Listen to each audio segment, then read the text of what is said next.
Hey everybody, how you doing? And hope you're well. Let's get right to it.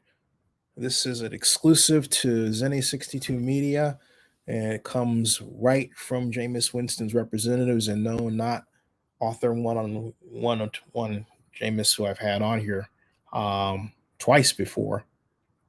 But what's going on is that Jameis Winston's representatives are really upset with beat reporters of the Saints, who they say are not telling the truth about Jameis. And so the way it started off was basically that they view a number of the reporters as anti Jameis, and they call them anti Jameis NOLA members. I repeat, anti Jameis NOLA members. And that these folks have leaked out a rumor that there's a quarterback controversy, and yet the Saints organization has never said anything that will qualify as a quarterback controversy. This is a Saints camp talking. Jameis Winston camp talking to me about this, and that the Saints have not spoken to Jameis Winston or his representatives about any kind of quarterback controversy. No. Now, the reason why Andy Dalton is there is because the organization brought him in specifically to take first team reps that Jameis could not take during OTAs, off-season training activities. And again, it was stated that was Dalton's role, was to be the experienced backup that they could call on to work with the first team if Jameis wasn't ready to go because he was rehabbing his leg after his ACL tear. Remember that? And when Andy Dalton signed, it was stated, this is Jameis Winston's web telling me this, that was stated to them that when Jameis Winston signed, or rather when Andy Dalton signed, that Andy Dalton's role would be specifically to back up Jameis Winston. In other words, there's no Trojan horse here where they're sneaking in Andy Dalton under the guise of, well, he's going to be your replacement, and then turn around and make him the starter the moment Jameis Winston gets injured. And that's why you hear Saints head coach Dennis Allen saying repeatedly, we're waiting on Jameis to get healthy. We're waiting on Jameis. The reason he's saying that is because they have a contractual agreement that Jameis is the starter and that Andy Dalton is the backup. And so for the Saints to trumpet Andy Dalton out as the starter, which they have not done, would be a violation of that contract. Okay? So Jameis Winston's camp says every new year is a new season and thus a new team, if you will. New team not in terms of name, but new team in terms of player combinations and so on. And their idea is that the Saints organization could have stated from the beginning that there would be a quarterback competition. They did that in 2021 with Jameis versus Taysom Hill. And we know who won that one. Game over. Okay? So those of you trying to reignite that, forget it. It's not happening. Been there, done that. Forget it. Now, rolling into this season, without Sean Payton, Jameis Winston's representatives tell me, without him as the play caller, the Saints had to find their identity. And the first few weeks saw a team that had not done that. And the offensive system was not, as you know, able to manufacture many easy yards in the running game or the passing game. And you heard me criticize myself saying that's because they didn't stick with the ball control passing approach. But I digress. Jameis Winston's representatives say that the 2-minute drill style is where they had most success. And that was what was used when Jameis led that amazing Saints record-setting comeback to beat the Falcons to open NFL 2022 season. Now, having had those struggles, this is them explaining this to me, the Saints looked to find ways to move the ball.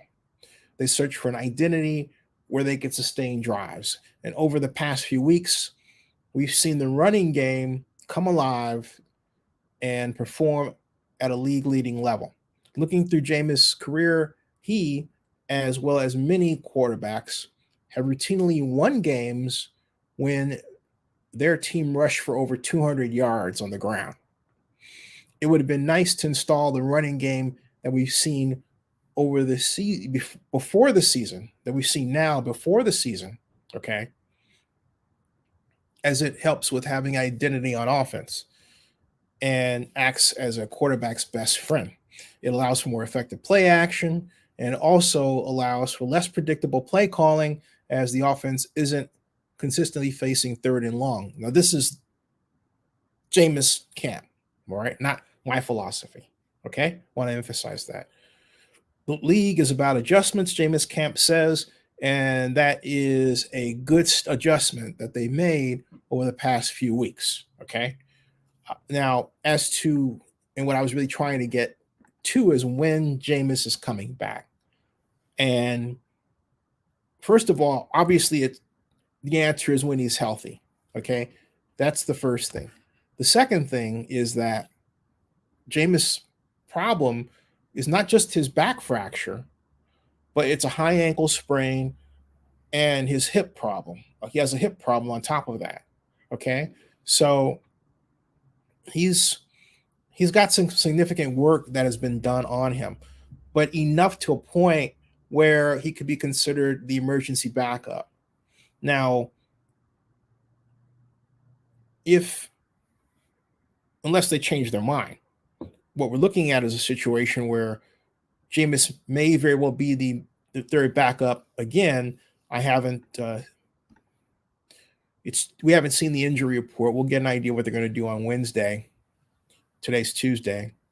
But let me review to make sure I haven't missed anything Twitter-wise that might upgrade or alter my position. But let me see here. Jameis Winston injury. Jameis Winston. What I'm looking at right here is on Twitter. I'll show you. Did the magic of StreamYard. I can share this with you. Let's see here. Let me get some of your comments. Hey, thanks for everybody. T-Cell says too much. I don't know what too much means. Malik Hayes says, yep, exactly. He's on a 2-year contract. Then he says, Andy's hurt. I wish him well, but God protects Jameis. God protects Jameis. Hey, Barry Lee, how are you doing? Great to have you here. Malik Smooth says, Jameis with the chance to get back-to-back 200 rushing yard games would be explosive. And Malik, I think you mean passing yard games, or maybe have, I think, let me help you out here, because you're writing, not talking. And I think next time I'm going to figure out some kind of way to do radio style, like Blog Talk Radio. Cool technology. Anyway, gives me an idea. Anyway, I think what you mean to say is that it would be great to see a Saints performance that had 200 yards rushing and 200 yards passing, something like that. Okay.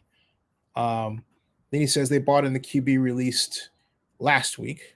Barry Lee says, I'm good, scrambling to get ready, just hired today with Tesla. Congratulations, Barry. Lee says, I think the rush opens up his ability to be explosive in the pass. Yes, absolutely, Malik. I could not agree more with you. However, I believe that the Kansas City style of offense, which is really ultra short passing, with more often than not widespread offense, I think would be more effective for Jameis than what they're running right now. I don't think that the offense that the Saints are putting on the field right now is the one that Jameis can do his best stuff in.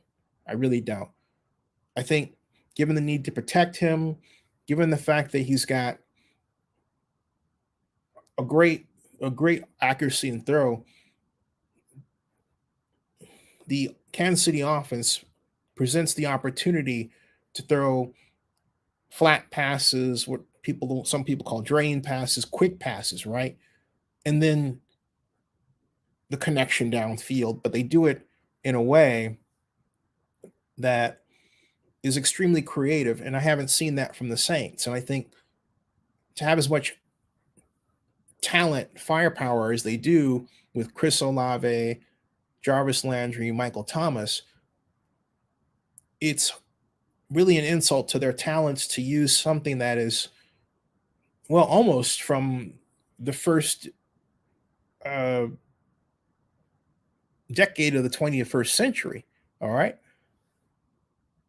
Spread offenses didn't come into vogue until 2008. Right. So Malik says, I love Jameis and empty, which they haven't used, Malik. He says, imagine A.K. Taysom with, imagine Alvin Kamara Taysom with Michael Thomas and Landry, Michael Thomas Olave, and Juwan Johnson. Yeah, absolutely. Empty. And the Saints have empty formation plays. I found them online. You may have seen them. They exist.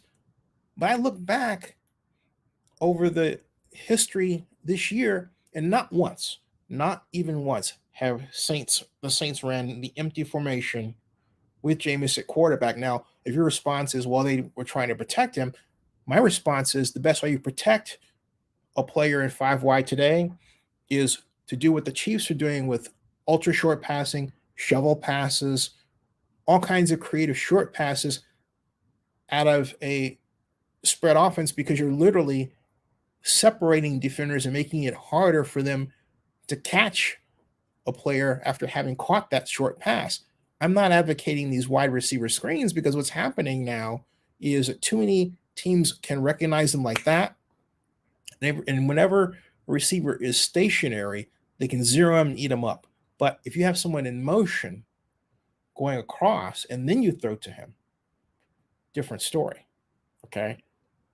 But look at how defenders, look at the game. Well, if you like, look at how the Broncos have defended these plays. Look at what happened when the Green Bay Packers tried it and got their hat handed to them by the New York Giants. Remember that? There are a number of examples where the standard wide receiver screen is being shut down. All right. Malik says, I don't remember running much empty either. Actually, I made a video about this, Malik, where the Saints, and I demonstrated that the Saints had not ran empty with Jameis Winston once at all. Yet whereas Tampa Bay does with Tom Brady. And look at the kind of rub plays that they use with receivers. I look at that all the time, and I'm thinking, those are the kind of approaches that the Saints should be using, the ones that the Buccaneers are using, right? You don't see that at all. Oh, thank you for watching. Appreciate you. Yeah. So, but you don't see that at all right? So the main concerns here with this video that Jameis Winston's camp wants everybody to know is that, first of all, Andy Dalton was brought in to be the backup. There is no quarterback controversy. And the reason why you hear Dennis Allen saying that they're trying to get Jameis healthy is because they do not want to be perceived as trying to push Jameis out of the door because of his injury, because it's actually a violation of contract. And that Andy Dalton is contractually supposed to be the backup to Jameis Winston. That's what Jameis Winston's camp told me, gave me an exclusive, and I want to thank them very, very much for that. So, hey, subscribe to Zennie62 on YouTube, and please bookmark oaklandnewsnowblog.com. And I think before I left, I was going to show you, I apologize, I was going to show you the Twitter tweets to see what they were saying, what the latest information was. So if I type Jameis, if I type Jameis Winston, I get Jameis Winston injury practice. Okay, there. So let's take injury. All right. And here we go. That's me here. Now Jameis Winston is listed as questionable. He was a limited participant at Tuesday's practice. All right. And Andy Dalton has a back injury as well. And I believe, Malik, you said that the Saints just brought in a quarterback. So let's see what's going on here. Saints QB. And Saints signed quarterback Jake Luton to practice squad. All right. And defensive end Jabari Zuniga as well. Now, keep in mind, signing someone to the practice squad does not mean he's going to spell Jameis. It means that they have a need for a quarterback to be in the practice squad. Practice squad actually serves as a scout team. All right. So I'm not looking at that as related to Jameis. I'm looking at that move as specifically a need on the practice squad. And that's how I'm looking at it. Now, if we take a look on that, excuse me. There's nothing else here because you don't sign a guy like that to the practice squad to play Thursday.